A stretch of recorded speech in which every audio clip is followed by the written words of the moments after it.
Hey lovelies, it's Lio. I know not everyone is all about painting their nails. Some people just want to make their fingers schmancy for a special event like a wedding or prom, but want to keep as much cash in their pocket as possible to chip in for the limo driver. I'm here for you with a 101 guide on how to paint your nails in a way that won't chip before the night is out, and a simple nail art look that's sophisticated, easy, and works with pretty much any wacky color scheme a bride might dream up. And y'all know what goes well with wacky color schemes. Nail art. Let's get to it.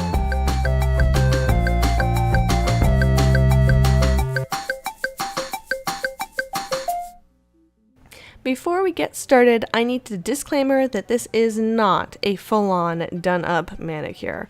I'm cutting a few corners here to get you out the door looking good all night on the cheap.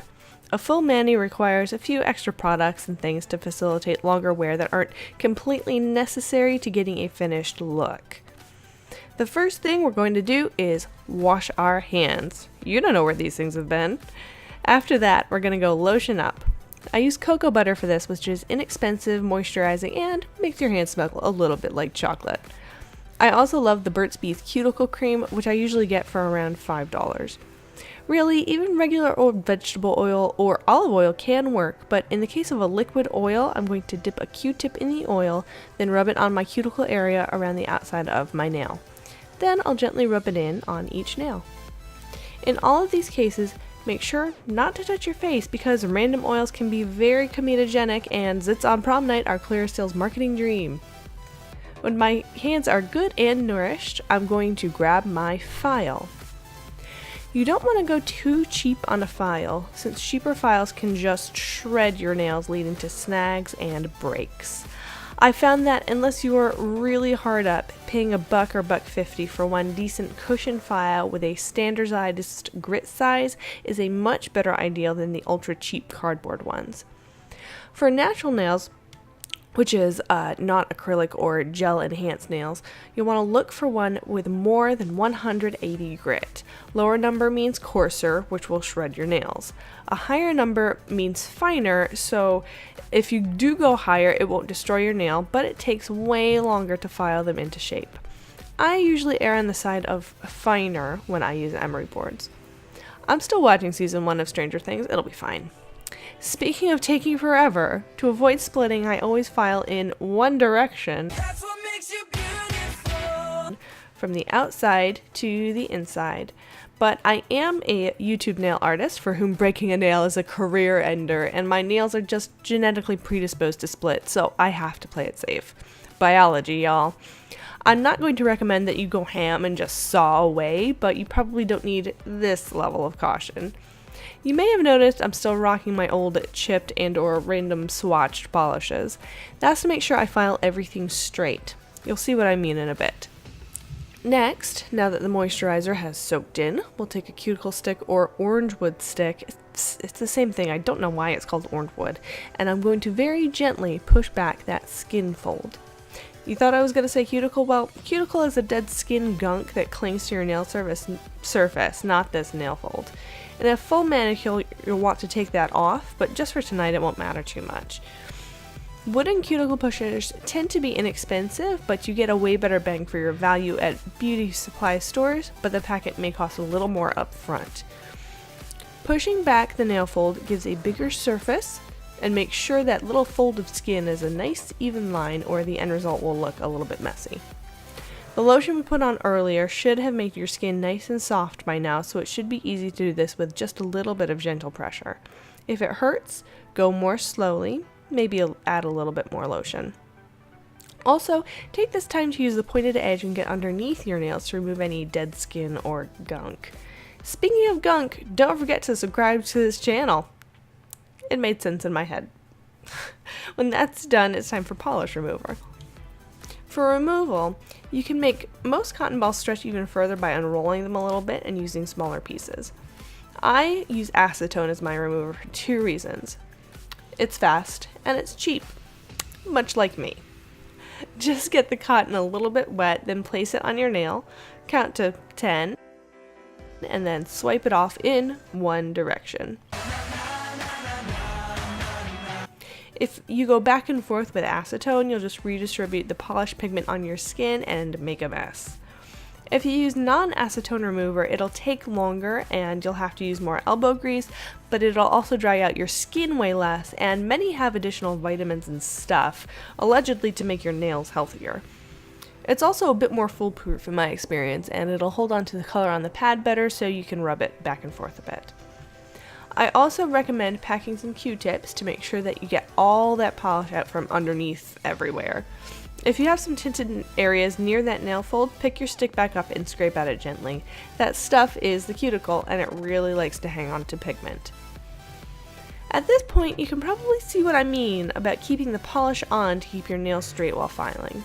It's not super important for everyone, but we know I filed that pointer finger straight, but now, because of how my hands just are, it looks crooked. When I get the polish back on, it'll look straight again. If I filed it to how it looks now, it would look super jacked up with polish on.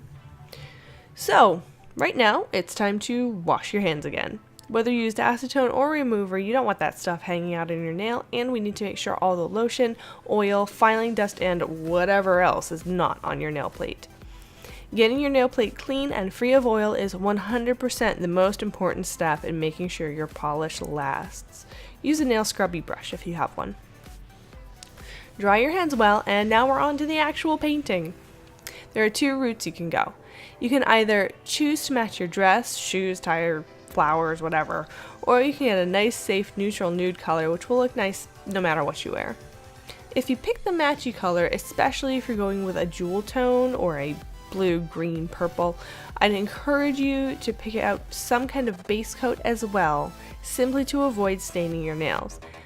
We're preparing for just one night here, but you'll be growing out that stain for 6 months.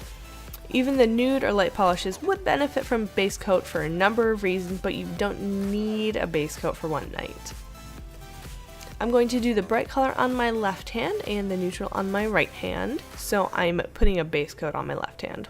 We'll talk technique in a second. My favorite red shoes are the accessory I'm complementing here, so I'm picking out a nice bright blue toned red. My red here is a Rimmel London that they haven't made in a while, but it can be found easily for cheap on eBay, which is oddly enough one of my favorite budget nail sites. My local dollar store carries last season's Sinful Colors, a mainstream discount brand I can also get from Ulta or Target, and that's where I got this light pinkish nude. Here are my best tips for just painting your nails. First, gently roll your polish in your hands to mix it instead of shaking the bottle. I've changed my tune about this relatively recently because as we come up on summer, I've been getting a lot of bubbles in my polish. Pull your brush up and wipe off the stem, then put it back in the polish. Pull the brush up along one side of the neck of the bottle, then let it drain for a second before pulling it the rest of the way out. This will get you a brush that's nice and flat for a smooth edge, with no polish on one side and a little blobby on the other for control. Start toward the lower third of your nail and push it down a little bit until it almost touches your skin there, but doesn't. Then bring it up and over the tip of the nail. Use one stroke to almost but not quite touch one sidewall of your nail, and then the other. Use the back side of the brush to put a tiny bit of polish over the very tippy tip of the nail. This will keep it from chipping or wearing off immediately. You apply the second coat the same as the first, but you need to avoid taking your time or going over the same spot too often. Slightly lighter touch helps too. Some polishes dissolve themselves, so if you work it too much, you lift what's underneath. If that happens, not only will the finish be bumpy and weird, but it'll take absolutely forever to dry. If this happens, I suggest just starting over on that nail. It'll take you less time than waiting for it to dry and trying to fix it, I promise. After all your polish is dry, even if you are a master nail polisher, you probably have a little fallout on your skin or pools in your nail fold. That's fine. To fix it, grab a cheap brush. The one I love right now is a small angle brush from ELF, a really great discount makeup brand, and it ran me around $3. You need a brush that's flat with bristles that are relatively stiff. An old eyebrow brush, obviously not the spoolie type, works really well too. Pour your remover into a small container, like the cap of the bottle, or I usually use an old baby food jar. Don't do this on a really nice table or directly over a hardwood floor. Your parents will kill you. Dip the brush and gently go over the polish you don't want to be there. Brush in one direction and don't double back or you'll redistribute that pigment again. Blot the color off onto a paper towel, then repeat until the polish is gone. Now, this is a perfectly lovely mani for a prom or wedding, and we could stop here, but I want to fancy it up a bit. Once you can paint your nails, glittery accent nails are more of the same, and they're also on trend. On the left hand, I'm using a complimentary pinky red sparse glitter polish for a subtle accent. Reds can be tough to match, but even if you don't match the shade perfectly, make sure that if you have a more blue tone polish, you don't pick up an orange polish to coordinate. It'll just look weird. Paint that ring finger, clean up if you need to, and you're done. The red is flashy enough as it is without going too over the top. But what if you like over the top? It's time for the hollow. I got this polish from Burlington Coat Factory, so if you're still shopping for accessories in a discount department store like that, TJ Maxx, Marshalls, whatever, pass by the makeup area and see what polishes you can snag at a discount. It looks incredible in the bottle, but most cheap glitter polishes feature sparse glitter in a clear jelly, which is next to impossible to get good coverage with without a million coats. If you want a solid glitter nail, I highly recommend using a makeup sponge. This packet was about $1.50 from Target. I paint the polish onto the sponge to absorb the liquid, then dab the remaining glitter onto the nail. In this case, if you get some polish on you, you'll want to scrape it off with something like those wood cuticle pushers ASAP. If your sponge stops absorbing jelly before your glitter is thick enough, use some scissors to cut a small slice off and keep it moving. For my personal favorite, schmancy, sophisticated nail art look, I tie the whole thing together by using some hollow striping tape to add 2 stripes to the middle finger, creating a pseudo-French look. Striping tape is one of the cheapest nail art tools out there, but you'll have to take the time to special order it.